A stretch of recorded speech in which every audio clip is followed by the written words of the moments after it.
এক একজন পড়ে আছে মাটিতে, কারো দম ফেলারও যেন শক্তি নাই, দাঁড়িয়ে থাকতে পারছেন না কেউই। ফিটনেস ট্রেনিং আসলে কতটা কঠিন, ট্রেনার নাথান কেলি তো আগের দিনই স্বাগত জানিয়েছেন।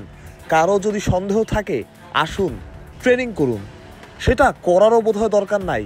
এই ছবিগুলোই বোঝাবে এমন ট্রেনিং বাংলাদেশ ক্রিকেটার দেখেনি কখনো।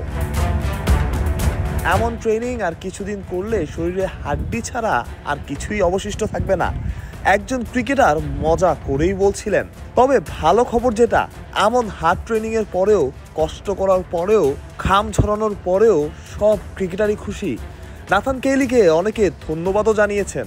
এমন অভিজ্ঞতার মুখোমুখি তারা কখনো হননি। কেলি তাদের বোঝাতে পেরেছেন ফিটনেস আসলে কতটা গুরুত্বপূর্ণ, তার জন্য গুরুত্বপূর্ণ পরিশ্রম। সচরাচর এমন ফাঁকা সময় পাওয়া যায় না, ক্রিকেটারদের নিয়েও তাই লম্বা সময় কাজ করা হয় না। এবার সেটা হয়েছে।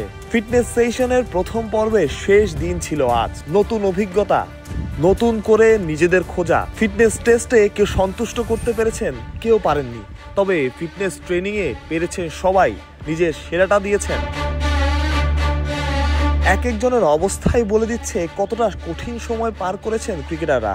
এমন কঠিন সময় বোধহয় 50 ওভারের ম্যাচ কিংবা 5 দিনের টেস্টেও তারা পার করেন না। সেটা না করাটাই স্বাভাবিক। 1 মিনিট বসে থাকার উপায় নাই, নিয়মের বাইরে যাওয়ার সুযোগ নাই।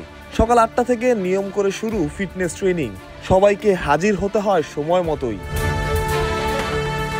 যেমনটা শুরুতেও বলা হচ্ছিল, ক্রিকেটাররা বুঝতে পেরেছেন ফিট থাকা আসলে কতটা জরুরি।